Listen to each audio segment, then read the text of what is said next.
What up, y'all? It's your girl, Miss Finesse, and you are now tuned into another episode of the Not From Concentrate podcast. And I have a very special guest with me this week. I've known this woman damn near all my life, TBH.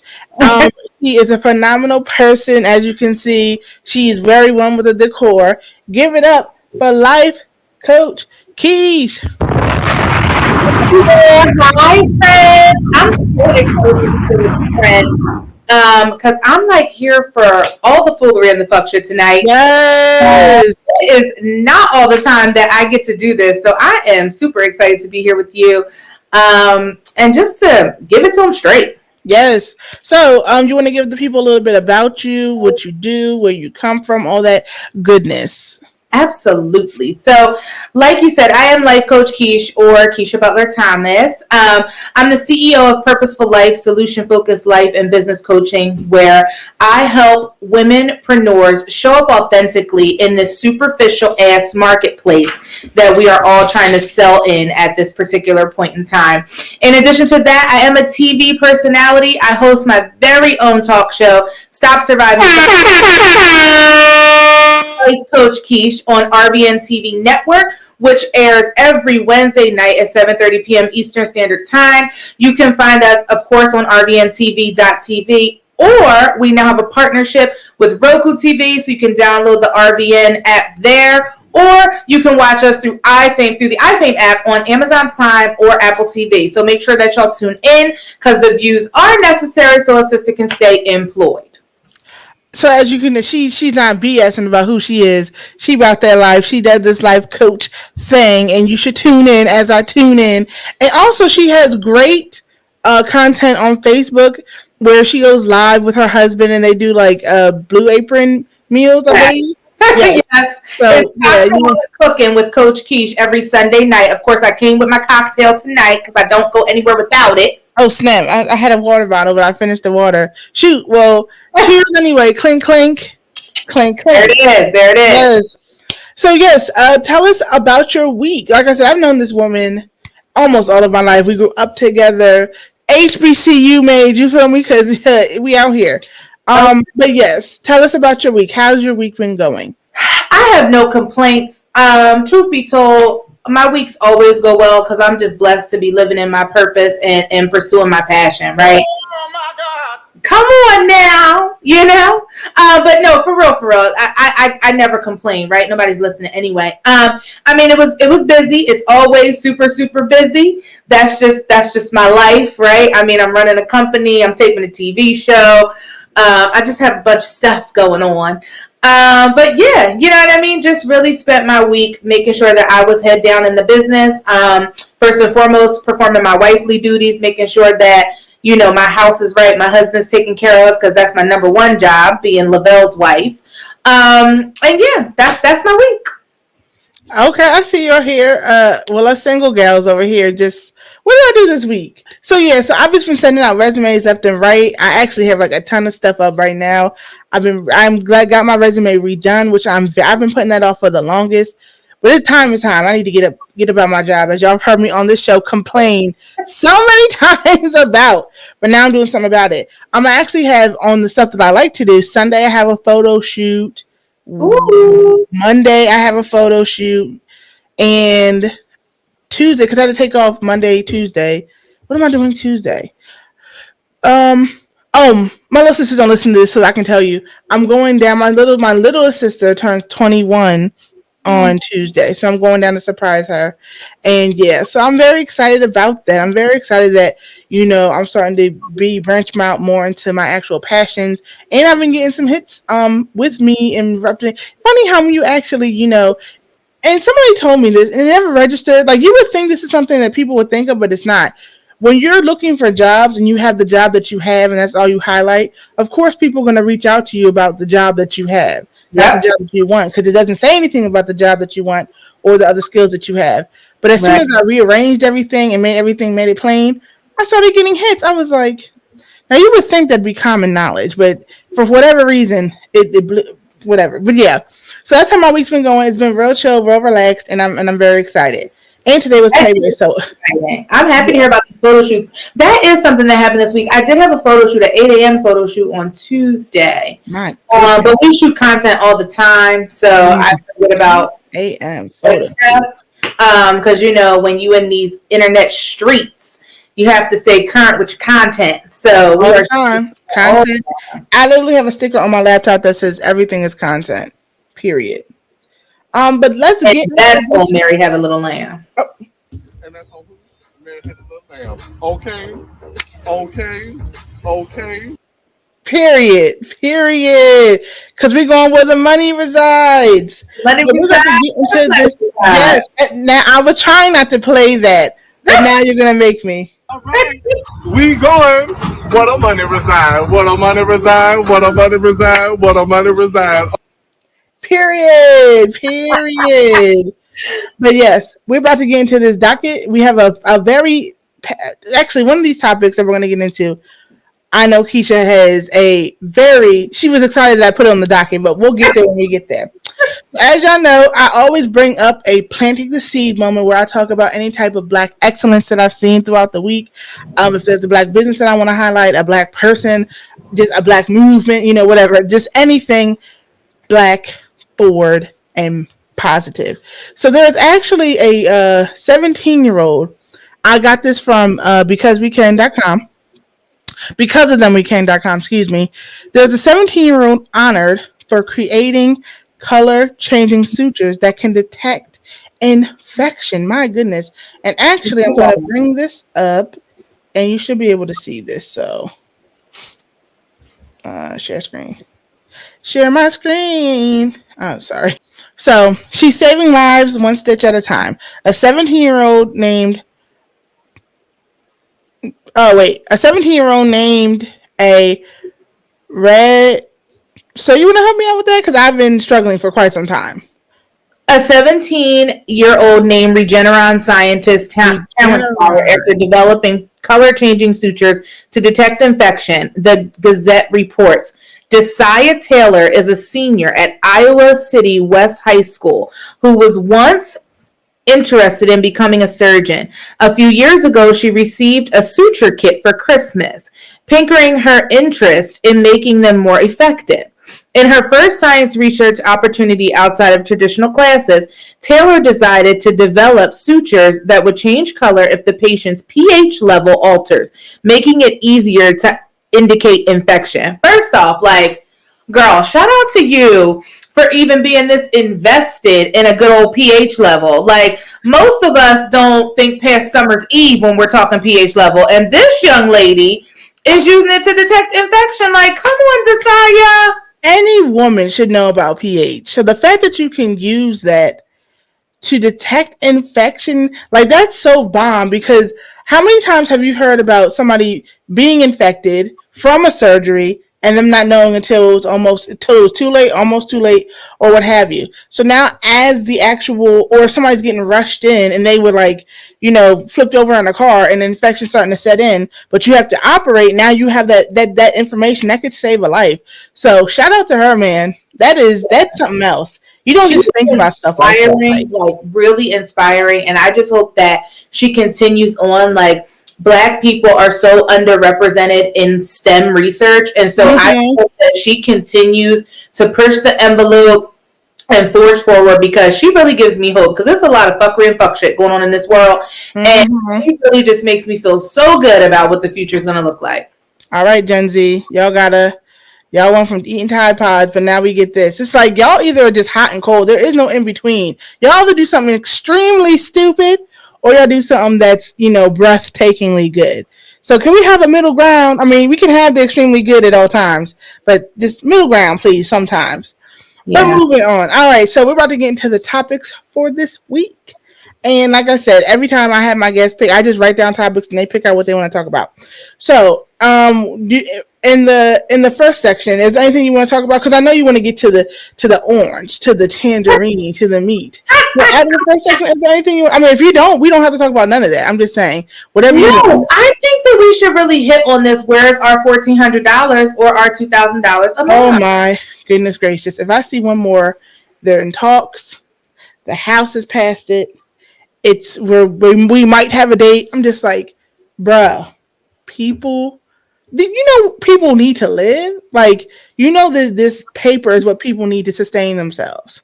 Well, the thing that kills me, right, is like for us to be the most advanced country, quote unquote, right?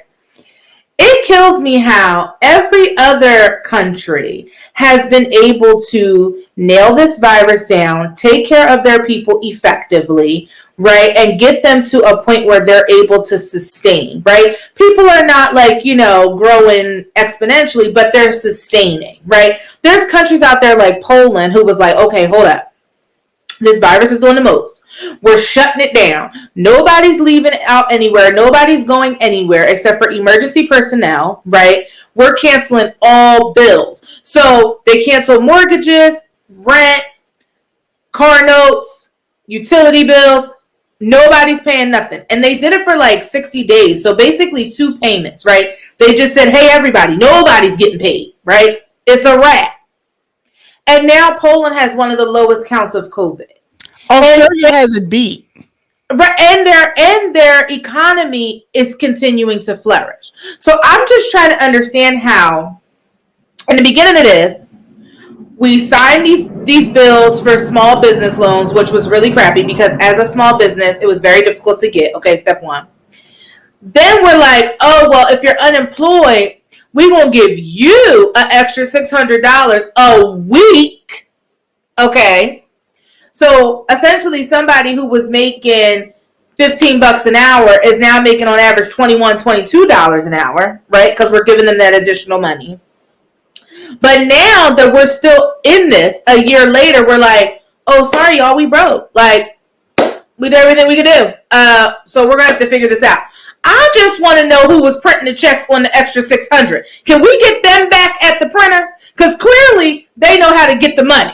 I just need to understand that. We have given so much money in the oddest ways throughout this situation. And don't get me wrong, we know who was in charge then. We ain't even going to give him too much airtime. We know who was in charge. But at this point, like, come on, y'all. How advanced are we? And you hit the nail on the head. It's not so much that we needed to be home. You need to not have people worry about money because people were risking their lives because they still need to provide. There's so many stories about people who knew they shouldn't have been out, didn't want to be out in the first place, but they had no choice. Right. But like, people need to work, which we understands, but how are people going to work if there's no people to sustain businesses? How are people going to work if there's no place to work? Because it goes out of business because nobody's there because but that's what it is in America. Like, we never make it easy. It's always got to be all these hurdles and hoops that we have to jump through to do some regular ass shit.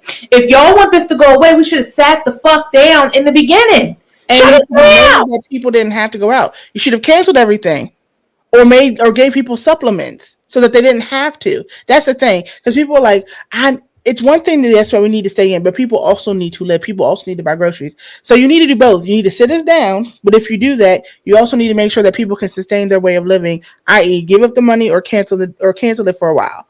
And my thing is this too, like there's so many things that seriously could be canceled. Like right now with this student loan deferment, that's the setup. Like, okay, so you're going to defer me, right? But then you're going to turn it back on. And you're going to want your money right away, but I haven't even jump-started my career again yet, right? So now in 3 months, I'm in default. So that means now my credit score is taking a hit. So that means now I can't buy a home. I can't apply for a credit card. I can't get a car. Like, you're just continuously perpetuating poverty in this country, right? And we know that our people, black and brown people, for the most, are affected at a disproportionate rate, right? But it just seems like we just keep saying that because it sounds nice. Like, we recognize that our black and brown sisters are affected, sisters and brothers are affected at a disproportionate rate, but we're not doing shit to try to fix that. And that for me is the disheartening part. That for me is when I'm like, okay, it's time for me to run for office or something because apparently common sense ain't so common.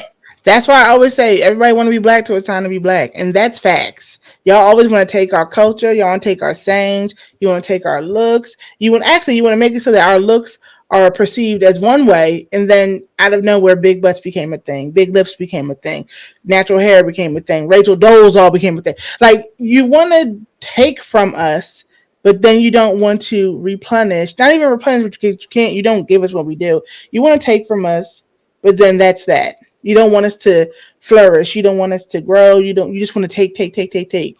Like, I don't get that. I don't get it. I mean, it ain't really for me to get. It's I know what it is. Like, it's clear as day. But we just gotta do better, people. We have all around. You just have to do better, because it doesn't make any sense that, like you said, we're supposed to be. They're literally, we see what can be done if it's done correctly. It'd be different if the whole world was just in disarray. Because the economy. Well, the economy would have been back had we done what we need to do in the first place. People could be out and about. Australia, you get there, you quarantine for like 7 days, you can go out and about. They don't need no masks. They don't need none of that, because it's at the point where they're barely having a case a day. They're barely having at least one case a month, and that's rare now. Crazy, but the biggest difference is the statehood, right? Like, we are a country, but we operate under this statehood law. So, like, which I don't think is a bad thing for certain things, because not necessarily everything on the West Coast is going to work on the East Coast, because it's two different. How we operate. So it works in some instances, but my point is, at some point, yeah, you need to reserve the ability to be like, yo, I'm trumping you. No pun intended. But like, I'm trumping you. You know what I'm saying? Like, at this point, I'm taking over because I need to develop a plan that's going to be better for the greater good. And I think that's what we forget too, right? I'm the type of person where, like, I'm cool. So, okay, I'm an entrepreneur, right? So prior to getting married, I had to pay for my health insurance and all that stuff. That's one of those little marital perks. But anyway, I had to pay for that. When I did, I paid a higher premium. I didn't have a problem paying a higher premium because I knew that somebody's child could have health care, right? So sometimes, too, we have to be willing to suck it up for the greater good. Like, we're not wearing masks to protect ourselves. We're wearing masks to protect other people. You understand what I'm saying? So, like, sometimes we just have to push our own selfish agendas aside and be willing to say, hey, this is what we got to do for the greater good. So I personally feel like, do I believe statehood is important? Yes, because you're right. There are hurricanes and stuff that happen in one part of this country that don't happen in another. There are wildfires that happen out in the West that don't typically happen on the East. There's all kinds of stuff like that, and I get that. But in emergency situations, somebody needs to ride in on the white horse and be like, yo, I'm taking control. And unfortunately, we don't have that. And that, for me, is scary, because I feel like this is not the first epidemic/pandemic that's ever happened. Like, this shit happened back in the early 1900s. Like, it's bound to happen again. History always repeats itself. If you want to know where you're going, look to where you came from. You understand what I'm saying? So we need to do a better job collectively at being able to take control when we need to take control. Exactly. And then people, it's like, oh, it's my right not to wear a mask. You don't have to wear a mask if you don't want to. But when you step into a private establishment, that's a private, like, what you fail to realize is, once you're off the sidewalk into Kmart, well, does Kmart even exist? Well, no. That's whatever. That is not government sanctioned property. That is their property. That is whoever is residing in that business's property. So if they say no shirt, no shoes, no mask, no service, it is what it is. You can be in your house all day. I would hope you wouldn't walk around your house with a mask. But once you start into somebody else's property, their business, you don't have that right. Like, I'm sorry, you don't. If you don't want that, then don't shop there. Agreed. Agreed. Or you can call to have your groceries delivered. And I know everybody's situation is different. I don't want to sound like I'm undermining people, because maybe you don't have those options. My whole thing is, it's not going to kill you if once a week, twice a month, you have to go out in a mask to shop. It really isn't. It's truly not. It really isn't. But I'm done with that foolishness. Because we can go on that for forever. So I need to cut out with that foolishness. All right, so now we're about to transition into the headassery of the week. I've collected this throughout, not all of it's headassery, but whatever. We'll go with this. So what do you want to talk about first, Life Coach Kesh? I mean, I feel like with all due respect, like we got to start with Bobby Smurda being out. Hey, Like, right? Hat loss. Low key though, Quavo did his thing. Like the fact that they knew each other, like what? I mean, I didn't either, but like him and QC really did their thing. Like they hooked Bobby up. Like when Bobby got off that private jet, Bobby was like, "Guess who's back?" Like everybody respects him. He literally took more time so that his friends or that his homeboy didn't have to. That's respectable. Yeah. I mean, y'all both did y'all time, and now you didn't. I mean, I think he came home slightly early, but like he did majority of his time. So you paid your debt to society. You did what you had to do. You were clean. You stayed out of trouble. For the most part, he was like, I really didn't. He was like, I don't want to be in jail. Let's get that straight. But I really didn't live badly because he's a jokester, and he was. I'm really not gonna let none of this break me. He was like, I held it down. People in there. He never stopped getting fan letters. He never stopped having people question because he could have really fed off hard. Because when he went in at almost, it wasn't the peak, but he was on the rise. Like he just dropped his first mixtape. What was that? What's that song called? What is that song called? Now, don't be asking me for no names of songs. Just caught a body about a week ago. I hear it and I see the video, but what is this song? Hot nigga, right? Yes, Hot Nigga was booming and zooming, which is like multi-platinum now. And then his other song, Bobby Bit, with the that song was on the come up too. Exactly, that song just makes you groove. And as soon as all this was like psych, I was like, dang.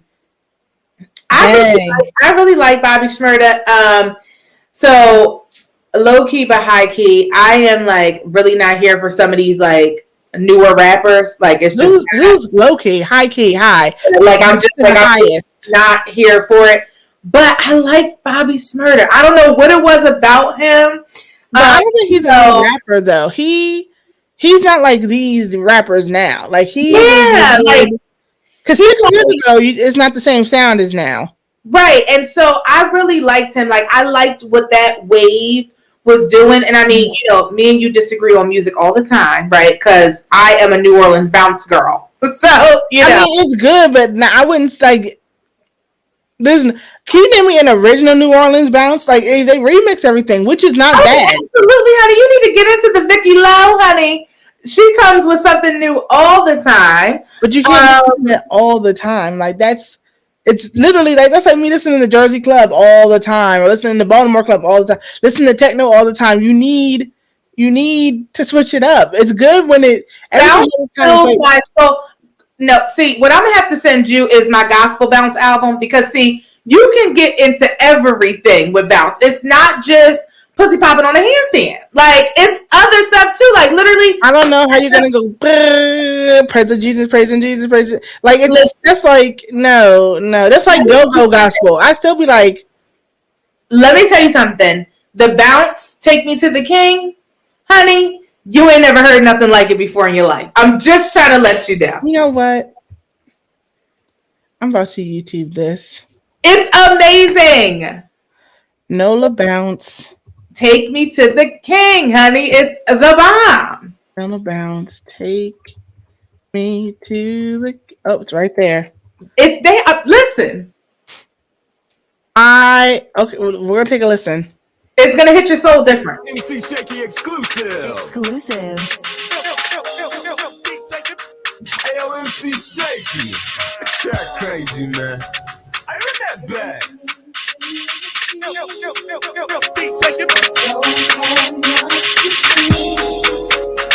My heart is torn in pieces.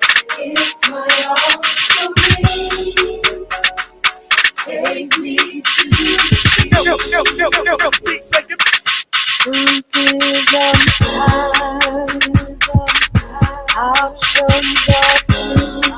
You can't tell me it's not good. But where are you? I'm all church down, hurt and I'm gonna get to the chorus and then I'll give you my opinion. what's left?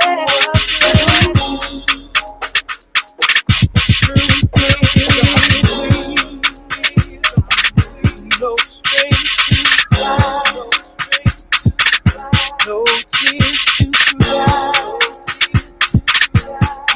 if I try, but still my soul.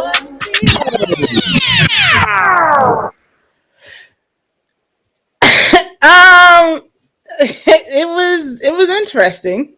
I'll say that it was interesting. You know, You gotta be kidding me. The bounce music part was good. Of course, Tamla Man, good.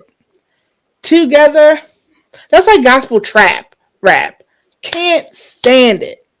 So I don't like gospel trap, but I do like gospel bounce, but that's because I like bounce music, period. So, I'm going to always love anything bounce. That's who I am. That's what I love.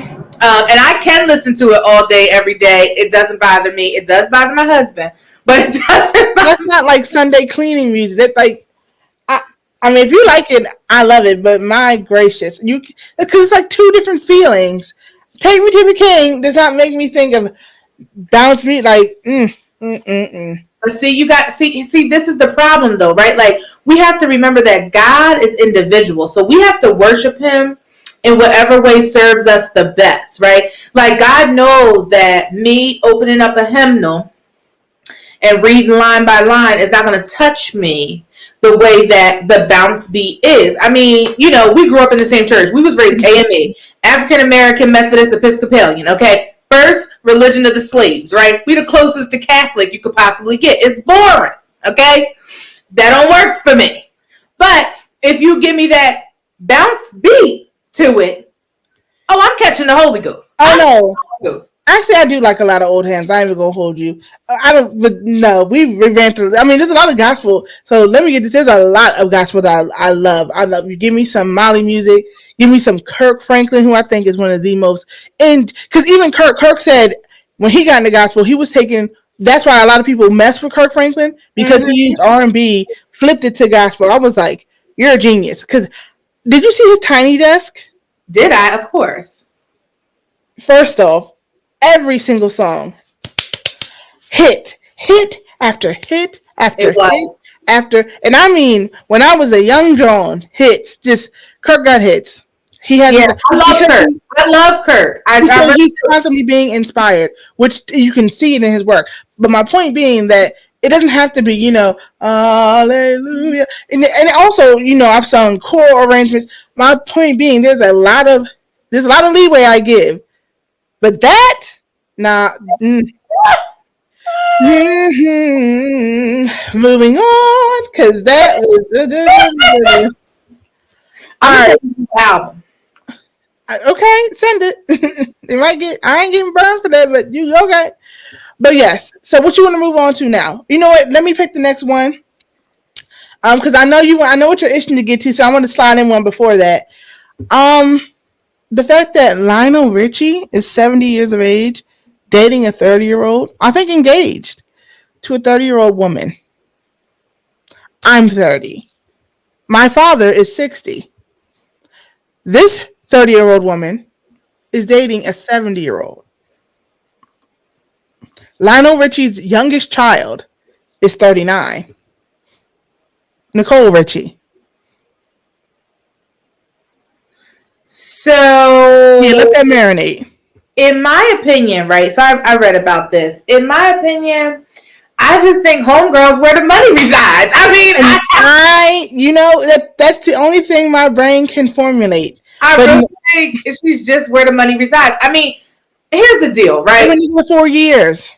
I'm a firm believer that love doesn't really necessarily have like a number. Right now, I do believe you need to be legal, right? Don't be out here on no pedophilia, right? But I'm a firm believer that you can find love or common ground in a lot of things. However, 4 years. Well, here's my thing, right? I always question when it's like an older man and a young girl, especially if the older man got money. It always makes it a little bit more difficult for me to think that there's something genuine. Oh, no, Homer has money. She's a surgeon. She got money. Right, but it's long money, new money. It's different, right? Understand. So I'm just for me, that's always conflicting. Like, what are you really in it for? Like, he's 1 foot in the grave, like, not for nothing, but like, he's literally 1 foot in the grave. But that's just 40 years. Like, I think the most I've known a couple to have distance, I think is 17. No, yeah, 17 years. And that still was weird to me. But 40, he was 40 when she was born. Like, y'all have to think he was an established adult with children, had a career. It wasn't like he was, and even this is bad, 20, 13 when she was born, 7, 8. This man was had 4 decades on Earth, lived 4 different decades. Like, do y'all hear how ridiculous this sounds? And I mean, like you said, they're legal. And she started, so it'd be different if she was like 19, 18. I still would be like, even though it's legal, something has to be checked about that, because that's extremely weird. I mean, it's extremely weird anyway, you slice the pie, but it is legal. And like I said, I mean, women do that. Like, even if like, oh, I'm a cougar, but this man's just like, you're 60 dating a 19-year-old. There could be a talk about there. I don't know. I'd be interested to know what his kids got to say about it. I mean, they can't be saying too much because, I mean, they've been together for like 4 years. Like you said, you like it, I love it, but I mean, ain't my business. But I just find that's just weird. Like, the most I think I could ever talk to a man who's older than me, max would be 4 years. 4. So I dated a guy who was 8 years older than me, which actually worked out really well because I'm like an old lady anyway. Yeah, so that's not weird. I think anything under 10 isn't weird, because the 10-year span, you still have common ground. You know what I'm saying? You weren't living 2 separate lives, but to be 40 years apart, it's not like he's 40 and she's 30. You guys are 40 years apart. Like, people, listen to me. There are 40 years apart. But hey. All right, we going. What a money reside. What a money reside. What a money reside. What a money reside. So get your money, sis. Don't get that money. Don't let it get you. Okay. So now we can move on. You introduced this topic because I know you've been wanting to talk about this. You saw the docket. You were highly excited about it. And there's been a lot of talk around it. So yes, go ahead and slide on into what you want to talk about now. Girl. Because are Kim and Kanye really getting a divorce? That's what they said. They said Kim's had enough. And to her credit, I think she really did. Like, first off, they're like, oh, she was in it for the money. There was nobody benefiting from finances in this marriage. Let me tell you that. I think she really did like him. I think she really did love him. I think she still may love him, but it's just the burden's gotten to be too much. Especially they have 4 kids to think about now. Yeah, they have 4 kids. So here's my thing, right? Okay, so yeah, they had that last one on the low because she had a surrogate, but right. So first and foremost, I don't think money was an issue, right? Kim Kardashian, and hear me good. I'm not a Kardashian fan, really. Like, you know what I mean? Like, it's nothing about them that makes me go ooh or ah, right? But I respect the hustle, and that whole family, they are hustlers. Because one thing you gotta appreciate about them is the fact that none of them have any talent, and they are multi-millionaires. Like, they literally have. One of them is a model. She's a legit model. One of them. Well, yeah, but for the most part, no one has any real skills. I mean, you know. Yeah. With that being said, they're multi-millionaires literally based off just being them, right? Like, who's the mother? Who's the mother? Kris Jenner. She's the one with the skill. Nobody else does, because she flipped all this. Right, but my point is, nobody has anything where you can be like, oh, this person does X or this person does Y. It doesn't exist, right? But you really have to understand, like, they are the finessers of all finessers. Like, they really have people going crazy for them, and there's no rhyme or reason. I could tell you, I probably watched the Kardashians, and this is giving Grace maybe 3 times. Because I'm like, So what's the point of I watching will keep it? it real. When I was younger, when it first came out, I watched it for a while. I trailed off some years ago because I'm old now. But in the beginning, right, I did watch it. And my thing is this, right? Like, there was no financial gain, okay? The Kardashians are set. They're set for generations to come. She did not need no money from no Kanye West. Now, that's no knock on Kanye. Kanye is who he is, right? Now, I'm going to be honest about this too. I'm not a big, huge Kanye fan, right? However, I do believe that he's a genius. Okay? I do believe he's a genius. No, I haven't been a fan of Kanye since 808s and Heartbreaks. So from College Dropout to 808s and Heartbreaks, that's my Kanye era. After that, stuff was getting weird. I couldn't do it. But yes, he's very much a musical genius. You can see on YouTube how he produces songs, and they're like, oh, well, he just samples. It's not, you can sample a song and it just be a sample. He creates a new song. He flips it to the point where he'll take a bass line and he'll take it's crazy to see how somebody who you claim just samples can make an entire song using just one chord or one part of the song. Not even the whole song, not even cut it up. He sampled a section, maybe it was 5 to 10 seconds, flipped it and made that whole song. I was just like, okay. Yeah, he's amazing at what he does. However, I will say he needs a little bit of grace because once everything happened with his mother, he did kind of go off the rails, right? And I have He got therapy like everybody else. I have empathy for anybody who loses a parent because I lost my father. So I do have empathy for that. However, how many years ago was that though? That's the point, right? However, and there's no period on grief, right? Like, you need to take as much time as you need to take, right? And that could be forever, right? Some people never stop mourning. However, there has to be a period in which you try to pivot and begin some sort of healing. You never forget, you never get over, but you have to begin to heal. And Kanye has never, from what we see as the people, who knows what he's doing behind closed doors, but from what we see as the people, has never taken time to do that. And I feel like he's been on this constant decline forever. And I am going to say this. I'm going to put it out there in the atmosphere. I do believe there's a Kardashian curse. Every man who has ever been touched by them, I feel like they're like black widows. They suck the life out of them. They fuck them up. Then they spit them back out. So I do feel like Kanye was under some kind of spell. And he said that shit on his campaign when he said what he said about how, they was trying to get him, but he wasn't letting it happen. And I do believe that there is a little bit of truth there because Lamar Odom was a phenomenal person.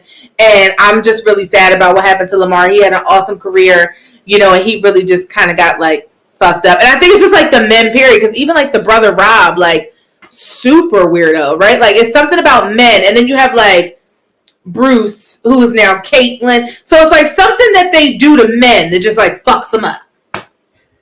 I don't know, man. I don't know about none of that. I just know that he is bipolar, and he just doesn't. He refuses to take his. No, he is. He refuses to take his medicine. And like you said, I believe there is a cap on grief. You're never going to stop being hurt. I understand that. When you love somebody that much, especially a parent. And he lost her relatively youngish. Like he was an adult, but it's still like, still young.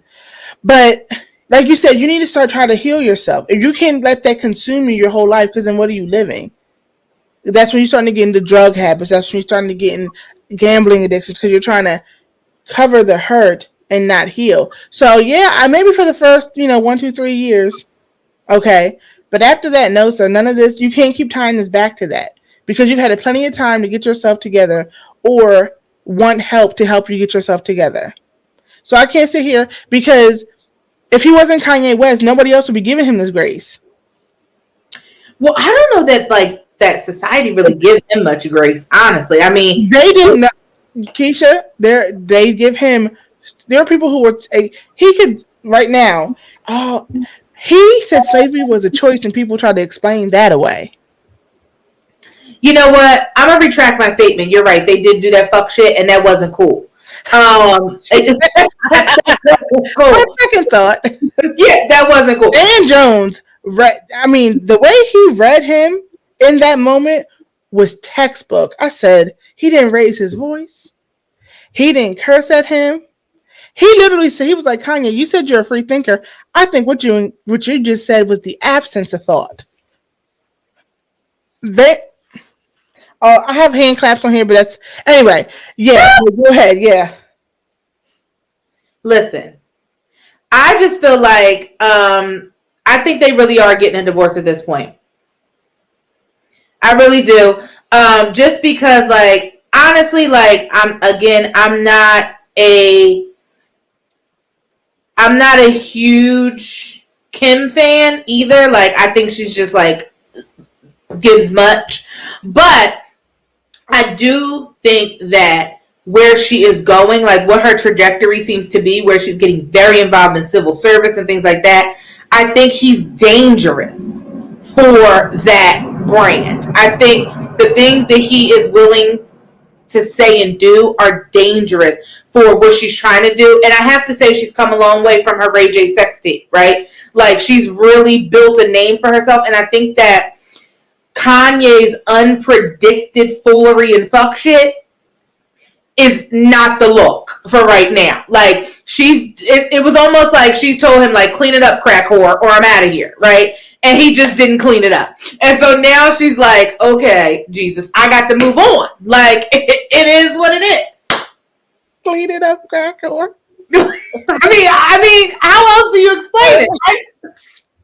Yeah, man. And plus, like, they have kids now. You can't. It's crazy because I forgot that's how Kim got put on. She's really starting to distance herself She's literally starting to distance herself so far from when she actually hit the scene. Oh, yeah. And I honestly was like, that is the first time I heard about this. Because before it was like Paris Nicole, ooh, and then that happened. And we're like, well, we know who Ray J is. Who is this girl? And from then, Chris was like, guess what I'm about to do? Whole family get put on. No, she really built an empire. That's crazy. Off of a sex tape, right? And that's what I'm saying. Like, as much as I'm not like a Kardashian stan, right? Mm-hmm. I have respect for the hustle, right? Like, I have respect for the fact that these women have mastered the art of making everybody in the world feel like they know them, right? Like, have you ever like talked to a Kardashian stan? Like, I try not to. Crazy. Like, they are crazy invested in these people. Who do you think win, a Beyonce stan or a Kardashian fan stan? I don't know. I don't know. Like, it's that deep with them. Like, I don't know. Because the Kardashian fans, they're different than the Beyonce fans. Like, the Beyonce fans are willing to be like, oh, we love Beyonce, but Rihanna has a few hits and we appreciate her. Like, the Beyonce fans are a little bit more reasonable. The Kardashian fans, they are straight savages. Like, don't fuck with Kim, don't fuck with Khloe, don't fuck with Kourtney, don't fuck with, like, I mean, it's like, don't you dare say something about Caitlyn Jenner. Now you're LGBTQIA plus shaming. I mean, like, the Kardashian stands are crazy. And I just want to let you know, we got a note in from my husband who said, Kim ruined Kanye. She's her third divorce, and she is not white. Yeah, no, I don't think he. To be quite honest, I think like he had a lot of his own demons that she let go unchecked, and now it's just starting to spiral out of control. And she's like, now she sees she has to rein it in. It's too late. She can't. Oh, he's a wild fucking animal. You can't rein him in at this point, right? Like, he's fucking out there, right? So people, another unpopular opinion of mine, right? Because I'm just fucking full of those, right? This whole like Sunday thing that he does, that bothers me. Because it's like Kanye is just like, and don't get me wrong. Now let me preface this with this statement. I need to get this statement out, right? I am not the judge nor the jury. Anyone who develops a relationship with Christ, they get to develop that relationship in their time, in the way in which they are delivered. Okay? I'm not judging that whatsoever. If he found Christ, praise God. It's something that he needs. However, I don't believe in exploiting Jesus Christ. Okay? And I feel like his Sunday services was exploitation of Jesus Christ, and that Yeah. bothered me as a Christian. So once he did that, I was like, oh, this nigga crazy. This nigga not playing crazy. This nigga really crazy. Like, at that point, I was like, okay, I'm done with him. And, you know, I'm not no textbook Christian by any means. Like, I go to Bedside Baptist, a.k.a. YouTube, okay? You know, like, I'm not no textbook Christian. But that, for me, was like, whoa, this is getting, like, really far out. And then I watched one. Do you watch David Letterman, My Next Guest Needs No Introduction? I know, but I know about it. Yep. So it comes on Netflix, and he did one with Kanye, and he also did one with Kim. But the one that he did with Kanye was very eye-opening, because Kanye, like, I think he might have took his meds, so, like, he was, like, easier to talk to. And he was, like, talking about this whole thing and, like, his deliverance and stuff. And I was just like, yo, it was sounding too, like, it was sounding very like UFO alien invasion, and I was just like, oh my God, like, this is just not like, no. So I think he's completely off the rails, and there is no reining him in. I think that they reined him in for a while, though. I really do think she kept him at bay for a while, but at this point, he's a horse out the stable. The nigga ran for president, and he got votes. Once people started voting for him, oh God, that was the battery in his back. He's ready to go now. It's bad. No, most definitely. I was just, like, the man who made Jesus Walks, is not and I heard the album, his gospel album. I keep saying I'm going to listen to it, because I heard it's great. I heard whoever was singing on it, the songs were amazing. But it's like, the Kanye who made Jesus Walks, and what he was talking about isn't the same one. Like you said, I don't play with Jesus like that. If I mean, like you said, if it is pure, I'm not the one to judge it. But you don't play with God like that, because when you have to account for those things, and you're talking about, you don't play with Jesus like that.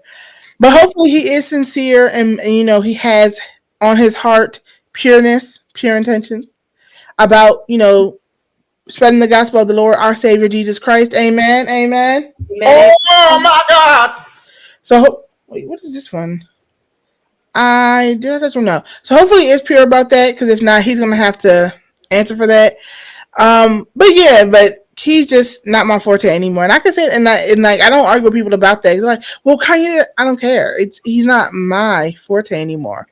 Yeah, he has some interesting fans too. My husband is one. He's definitely like a Kanye-ster. And I'm just kind of like, ugh, to each his own. Yeah. I guess. Kind of thing. Right. Yeah. Yeah. Y'all gotta. And then lastly, I will say from the topics, I don't want to talk about that. Judas and the Black Messiah. Have you seen it? I did. Yes. What were your thoughts about it? So, let me preface this with, as you said, I am an HBCU graduate, right? And so my minor was in religion and Black studies. So this is a story that I'm very familiar with. And I wasn't. Then let me just. Really? At Hampton was. I didn't know about Bill O'Neill. I had no idea. So really? I wasn't aware. And I didn't know they were so young. Yeah. They were 20 and 21 when this happened. I was like, what? Yeah. So for me, anytime it's something that's historical, I'm one of those people who's like, if you want to tell it all. And I feel like there was just a couple little things that were like not completely aligned, but for the most part, yeah, but for the most part, I was very pleased. Like, I was really pleased with what they did. I truth be told, like, so I'm a big movier, right? Like, little fun fact about me. Back when the world was open, my husband and I used to go to AMC theaters every Tuesday because it was $5 Tuesday. We both really love movies. And we were definitely like the people who, you know how like when the Oscars and shit come out, people be like, what the fuck is this movie? I ain't never watched this shit. We literally seen it because we would go and we would just watch whatever. Like whatever we didn't watch, it was like, all right, we're gonna watch that this week, right? So with that being said, I'm really here for these movies being made on these streaming platforms. I love what they're doing. Like, I love the Amazon originals. I love a Netflix original, honey. Like, a Netflix original gives me life. Yeah, that's why I like, out of all the ones that I can, because honestly, I still have cable, so a lot of this stuff, honestly, I can be like, because the original Amazon had to step up their game because that's why you don't pay additional for Amazon Prime Video because nobody was like, what the heck is this? They got The Boys and that kind of gave them a little buzz, and now they're about to have. So that's my show. Sidebar: The Boys. Plug for The Boys. One of the best shows I've ever watched. I like it. Another fun fact about me: I'm very gruesome, but I like it. I'm a book nerd, so I'm here for The Boys. I like comic book movies. Oh, see, I actually like the comic books. I like comic book movies or the cartoons. Like on Saturday, that's why I was an X-Men fan because I used to watch them Saturday morning cartoons. I had to get into DC. I had to get into Marvel, but like I like the movies. I don't really, and I like looking at black superheroes, which that's one of my pastimes I used to do. But anywho, yes, the theaters were so it's unfortunate because they're suffering now because they might become obsolete because of the fact that. But there's like back to my point. There's some movies I don't want to watch at home. I don't want to, like Avengers Endgame. There's no way I wouldn't want to watch it at home. If somebody's in their apartment with a 32-inch TV, it's not going to be the same feel as if you're in a theater, recline, big ass thing of soda, big ass thing of popcorn, sitting back.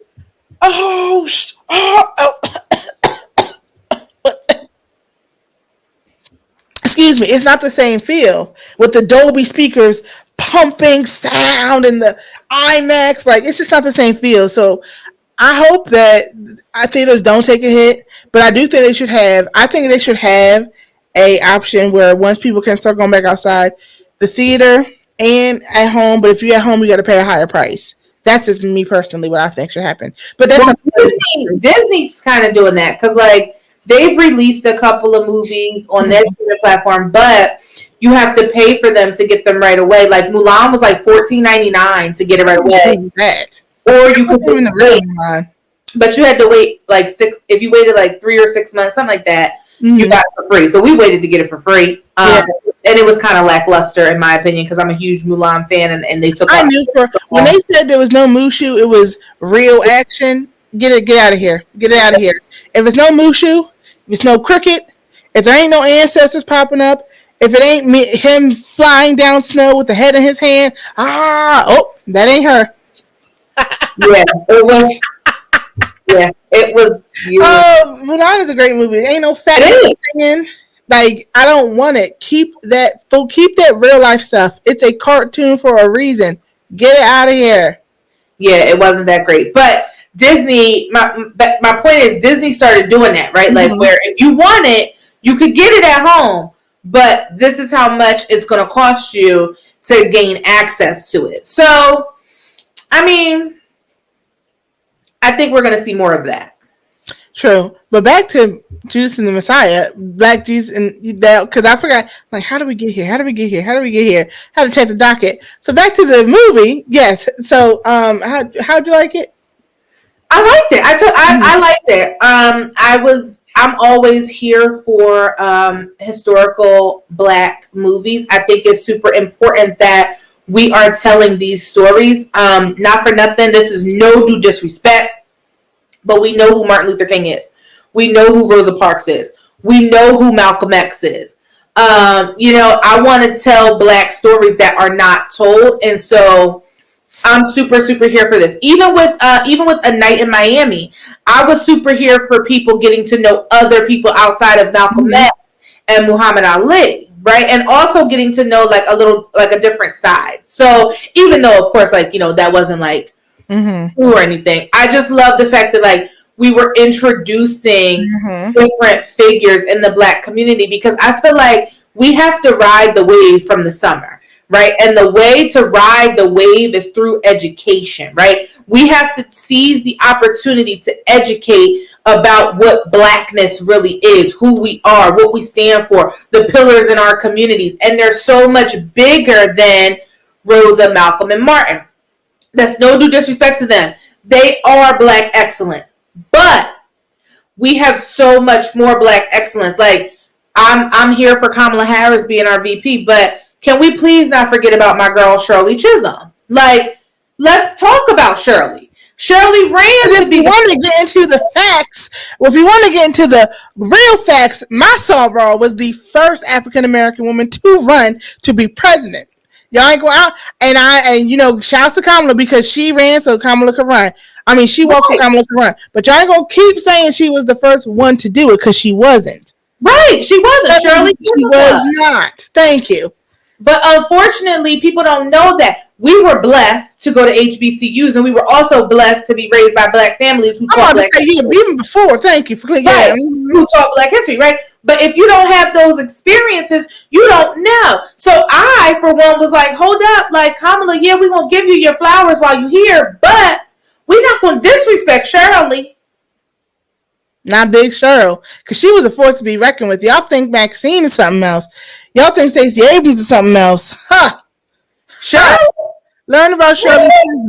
Learn about her. Study her. But I will say, though, I'm tired of having all these heavy Black films. Like, you don't, like, is it, yes, these stories are important to be told, but not, you don't have to do them you can make them in different ways. You can make them in a YouTube series. You can make them straight to video on like Amazon or on, you know, on demand or something like that. Can we get just light movies like everybody else? I feel like with Black, it always has to be either, you know, a Black comedy that we make, a hood movie that we make, or like a slave or Black history film. Like, where is our Notebook film? Where is our... Love Jones. Love Jones is our Notebook. I would say Love and Basketball. See, no, I got to disagree with you on that. Love Jones is some deep, deep love. Love Jones is like... on How did home go? What did Wednesday say? She's... So I forget. But, like, there's all these tropes. Where is our Crazy Rich Asians? Which, shout to them. That was a great movie. If you haven't seen it, Crazy Rich Asians is really, really good. But, like, where is our Napoleon Dynamite? Like, there's so many other genres. What you're saying is our Napoleon Dynamite? Absolutely not. I'm not. No. No. Oh, yeah. You don't have Vote for Pedro shirts from Pootie Tang. It just doesn't happen. Like, you could get a Whippy Towel and a Whippy Tang shirt or something like that. I refuse. It's not happening. No, it's not. That's not our Napoleon Dynamite. So I just want us to not always have to tell these heavy. Because, like, after watching that Judas and the Black Messiah, I have to watch something else. Because it's just so heavy, especially in times we're in right now. Like, I just need Hollywood to get it together. So, yes, these stories are important to be told. But we also have other things that we can talk. There's also other writings that you can do. It doesn't have to be slavery, hood, big old Black cookout, and damn Medea. Or I just want to share, we got another note in from our listener, aka my husband, who said we need to tell the story of Wendell Scott. Wendell Scott was the first Black NASCAR driver in the segregation era.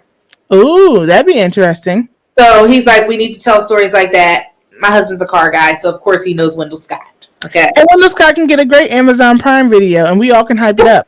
But in the big theaters, I need a little bit of diversity. I need us to be able to tell different stories than the tropes, because it's like all these great to be made about typical families, right? Like, so not for nothing, I feel like every Black story that is told publicly is always like in the hood, in an impoverished area, like not always, because you have the Cosby Show, you have Grownish. Those are the shows. I'm talking about the movies, right? Like, yeah. We're always getting like something like that. Like, how about we get more like almost like more soul foods or this Christmas, right? Where you can see like just a regular everyday, you know, middle class Black family. You know what I mean? Like just living like a regular life. Yeah, like Soul Food was a great example. They had a little bit of, you know, they had the head of the household, Big Mama, because the father passed away. So they were married. It wasn't like he was a crackhead who left the family. Exactly. Yeah, like, yeah, I see what you're talking about. Like, I'd like to see a little bit more of that, because there's some of us, myself included, who have a regular family, right? Mm-hmm. Like, I mean, it's like, you know, mom wasn't on drugs, dad wasn't, didn't leave me. Mm-hmm. You know what I mean? Like daddy's girl. Yes, it was a dad raising his girls, but he was an ex-con. They were in the hood. The baby mama was a drug dealer. Like, yeah, it's too much. Although I must say, plug for my favorite Black movie. For anybody who has not watched Just Right, that is my absolute favorite Black movie with Queen Latifah and Common because the fat girl wins, and I'm rooting. Oh my gosh! Fat. I don't care. Oh my gosh! My favorite. Is that the one where she thought she was dying, or is that the one with LL Cool? No.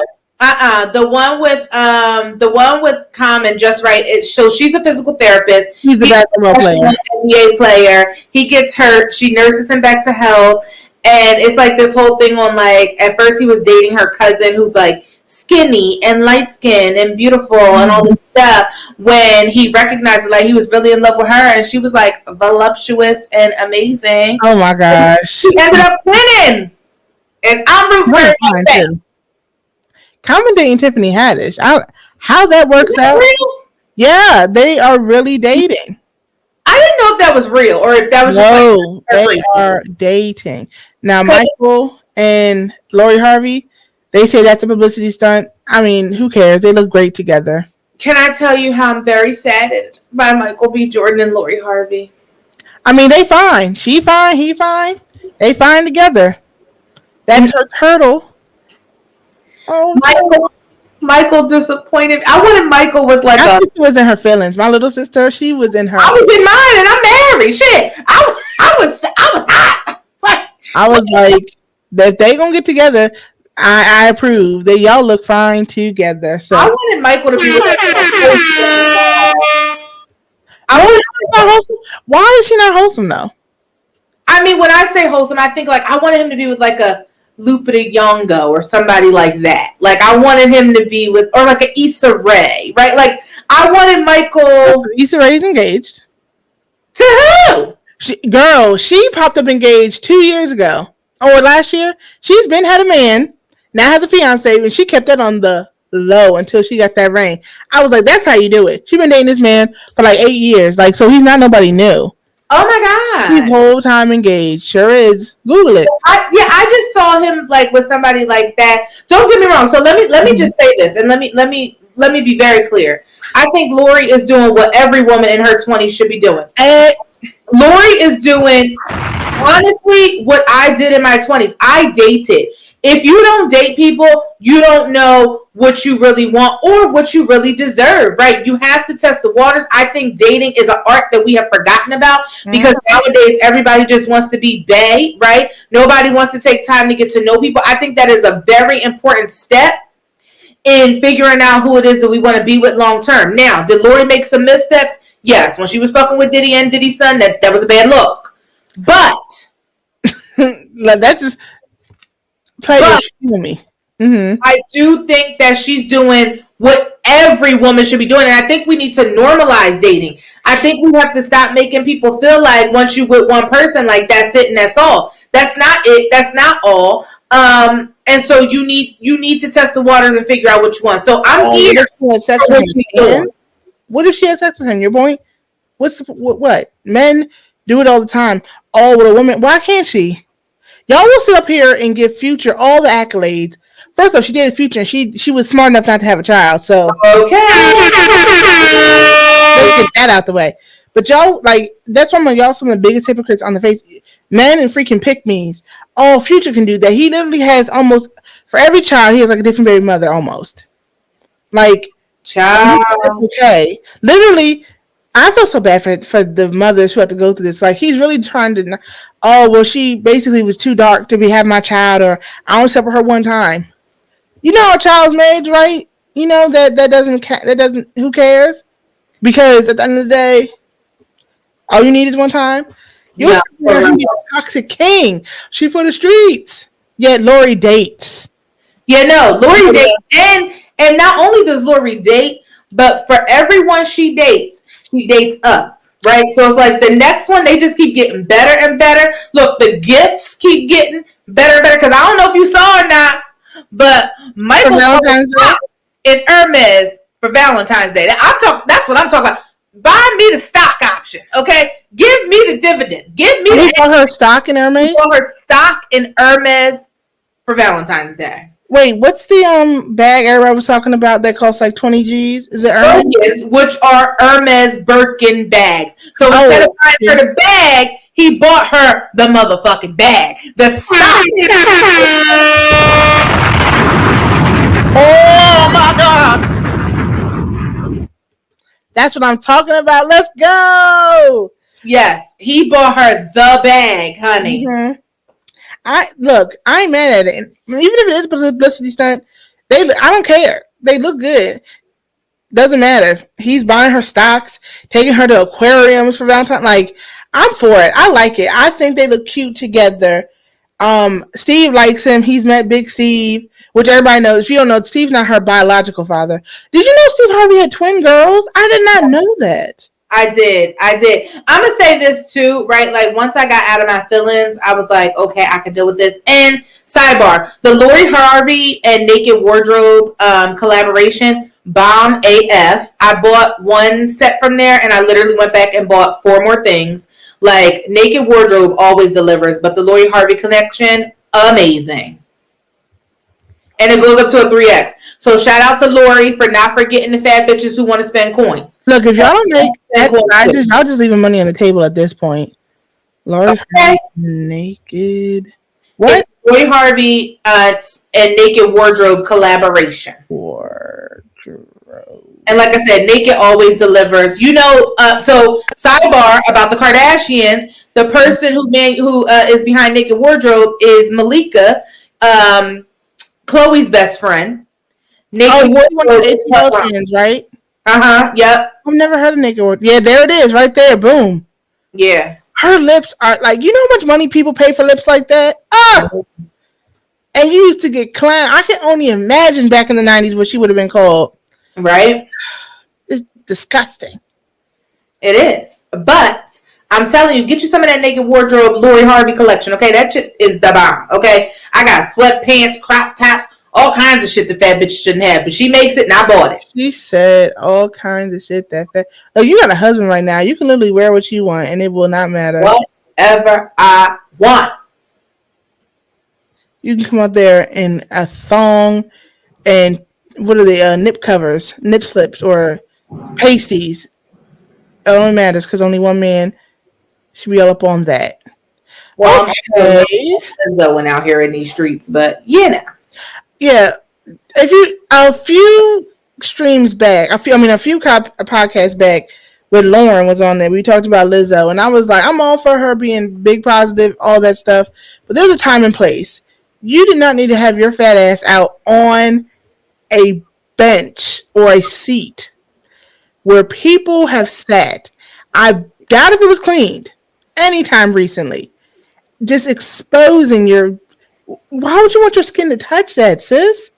I mean, I'm here for Lizzo and like her mission, right? Like, because I'm here for body positivity. So am I. I mean, I'm a big gal, as you can see, but I'm never gonna have my bare ass cheeks touching an NBA seat.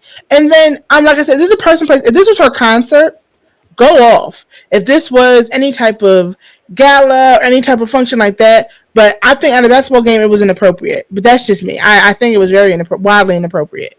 Well, my issue with Lizzo is this, right? Lizzo can sing, like sing. I don't know if you know that, but Lizzo was actually trained by Prince. Okay, they're from Michigan, right? Yeah, Lizzo can sing. Okay, she actually did one of the David Letterman's My Next Guest Needs No Introduction. She talked about Prince, right? So she was trained by Prince and Prince's team. My thing with her is I really loved her when she first came out with her flute and her vocals, right? I think what happened was when they told her to go left and maybe lose some weight, she decided to go right, and she went all the way right to the point where now that shock value behind her clothes and all that stuff, that's now what people are looking for. Now, when people on Lizzo's Instagram, we're looking to see if she had her ass out today or not. You know what I mean? Like, we're not necessarily checking for the music the way that we should be, because that girl can sing. She's talented as hell. Plays instruments. Yeah, for real. Come on. But we're not looking for that for her no more. Now it's like, oh, what is Lizzo's crazy ass doing now? Right?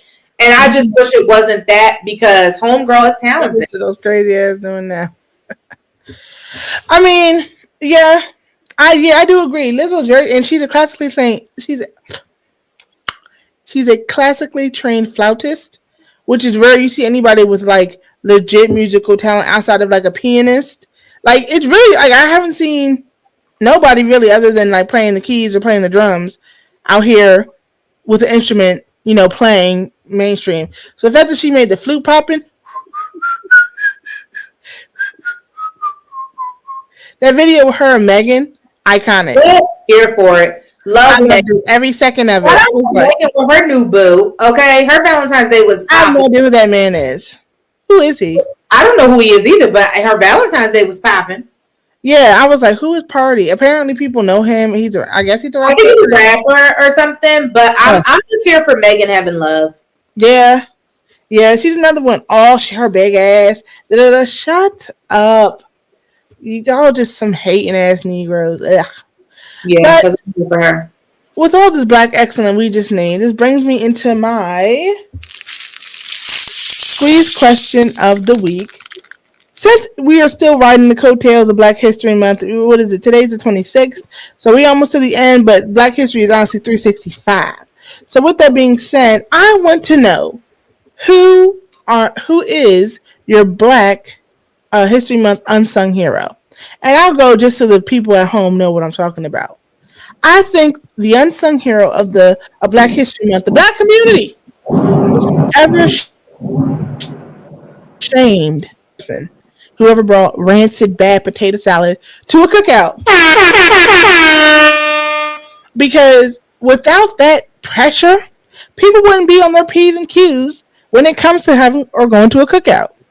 People wouldn't be stressing about it the night before, making sure they cut the relish just right, making sure it's just the right temperature. Because if you eat potato salad, you're a maniac. People who heat up the potato salad in the microwave, cocaine. I don't know how you do it. Making sure that the potatoes are just the right potatoes. Don't give me no red peely ass potatoes. Don't give me no baby potatoes. Give me some fresh Idaho's. With the relish and the mustard and however you want to make it correctly. Make it your way. Make it taste good. So that is an unsung hero because now when you go to a Black function, not just the potato salad, but the mac and cheese, the beans, the meat, everything is pressured to taste good, to be good. And I love that whoever was the first one to be like, who made this potato salad? You are not only an icon, but you are to be applauded for your bravery and for your innovation. Let's give it up for whoever that person was. And we're going to give it up right now.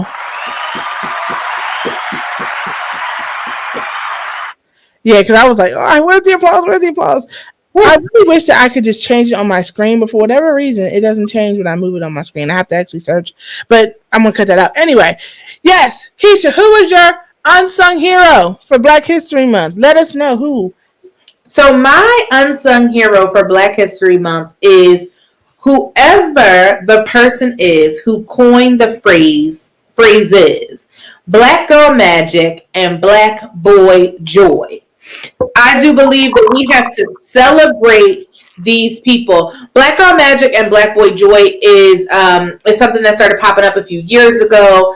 And I really think that it pays homage to Black men and Black women who are just living in their melanin and popping, right? Like we have coined those phrases to where we know if you are exuding Black Girl Magic or a man is exuding Black Boy Joy, that they are literally like just killing the game. And so shout out to whoever coined those phrases. Hey. Because they are hella popular on social media and they are a part of the reason that Black people are popping 365. And that we can just be smiling. We have to always walk around with a chip on our shoulder or with our RBF. Like, I hate when I just have to say, I had this, I was like, resting bitch. It just made me say, when you just see somebody and they just look, oh, that's just my face. But why do you look so cantankerous? Like, smile every once in a while. Sheesh. Come on, unfortunately. No, seriously, like, everybody wants to walk around with a chip on their shoulder, like, smile. Let me see the joy you're exuding. Let me see you fulfilling let me see all that. I want to see all that. But yes, I love it. Black Boy Joy, Black Girl Magic. I love all of it. And I love the fact that we're embracing this. And just embracing us as a people. Just being us kicking it, living, surviving, and thriving. Good times. But yes, this Lori Harvey naked collection, I do have to take a dive in too. Just make a purchase. Just make a purchase. I have to actually see what I like because these prices aren't just this ain't Target, not even Target. This ain't Ross and Marshalls. These prices, I'm like, I have to actually have a clear and delineated idea of what I want. You said a crop top. I've never worn a crop top. That might be one of my goals come this summer because I ain't going nowhere. So why not wear it in the house? Oh, I want it now, honey. You want to get all this cellulite.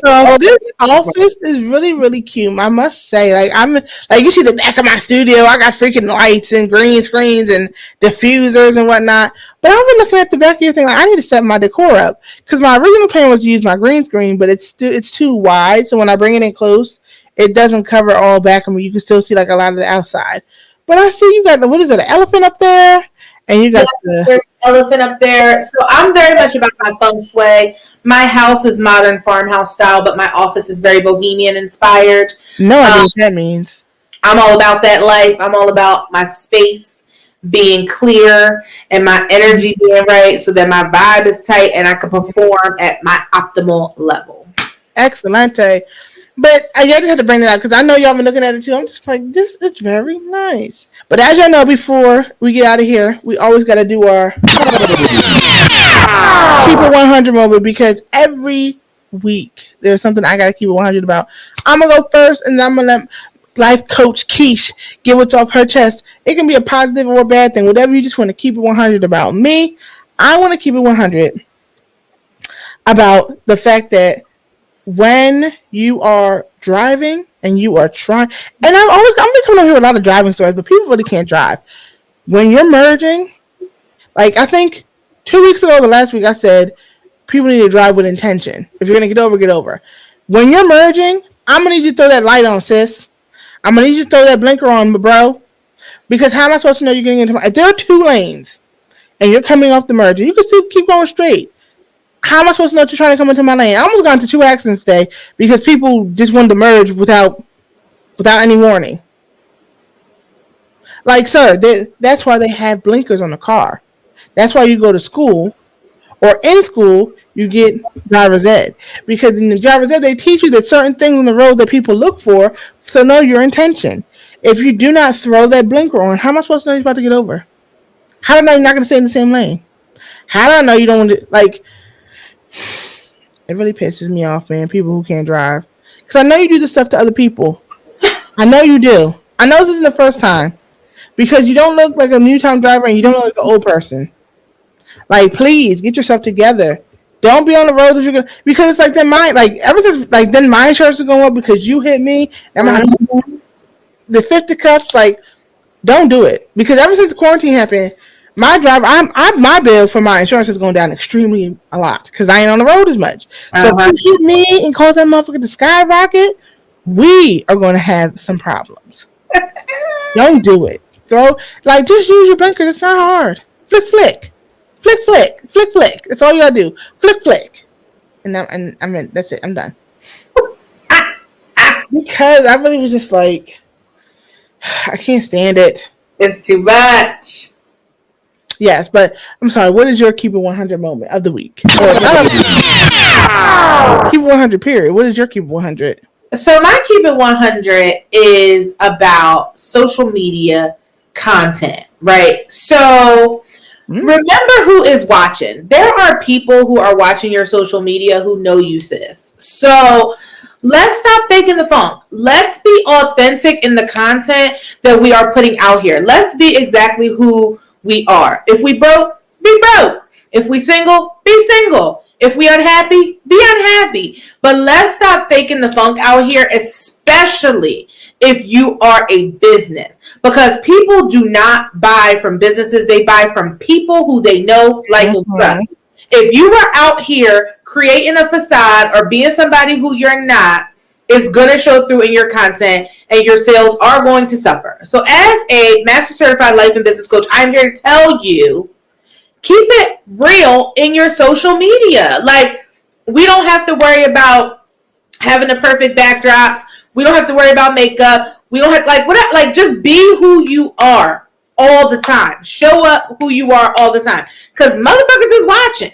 And if you come one day one way and the next day another, they will call you out. So I just want people to start being honest in their content. Like, social media is out here so that we have a platform and an opportunity to be who we really truly are.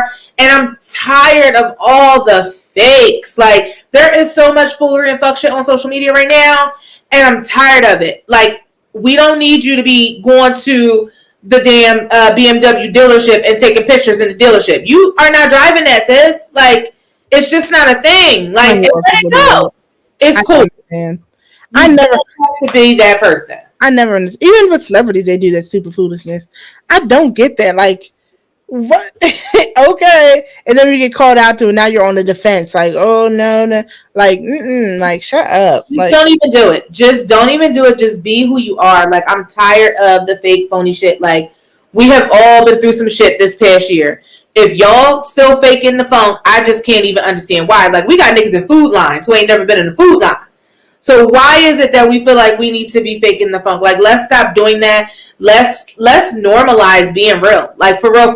Like, let's normalize it. Real, recognize real is a real thing. And it goes for social media too, sis. Like, don't be trying to get somebody else. Like, or you have the option. Just don't post nothing.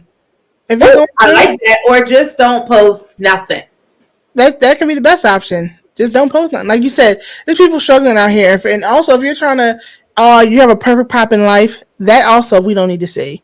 I mean, post what you want, but you also have the option to post nothing. That's also an option too. Just keep that in mind. I love that. Yes. But as we wrap up this here podcast, it was great having you on. You must come back. You had a lot of good points. That whole, would you call Kanye? You're out here looking like a crack house whore. You need to clean it up. That's going to be the snippet that I use. Just that's hilarious. Actually, yeah, so I'm going to use that because it was hilarious. But tell them, actually, let me get all your stuff up here. Boom. Where they can find you. I know I have it on the screen, but yes, let the people know where they can find you, what you do, and all that stuff one more time. So you can find me everywhere at Life Coach Kesh. Instagram at Life Coach Kesh. My business Facebook page at Life Coach Kesh. Clubhouse at Life Coach Kesh. Twitter at Life Coach Kesh. The only place I'm not at Life Coach Kesh is on LinkedIn because I have to use my name, so it's Keisha Butler Thomas. But y'all can find me, connect with me. Feel free to always slide in my DMs. I always answer. And yeah, like, I don't know foolishness now. You better be in her DMs on some honest messages because her husband's crazy. Because I am married. I'm married and stuff, and I don't want to get a divorce. But with that being said, feel free to hit me up. I'm always available to be a resource. We give away a ton of free stuff on Instagram, so follow us on Instagram. I'm dropping gems and all that good stuff at all times there. And I promise y'all, I show up as me authentically all the time. So sometimes I look good, sometimes I'm a hot mess. But either way, I'm going to give you the message, I'm going to praise the Lord, and I'm going to cuss a little bit. So if y'all enjoy that, period. But one question, can you actually, if nobody knows, can you explain what a life coach does? Because you're offering all these services, and for somebody who may not know what the services even are, you want to give them a little bit of that? Absolutely. So my focus, I marry life and business coaching. So what I do is I help people develop clear, concise plans so that they can level up in their personal life and in their business, more so in their business. That's like that's my main lane.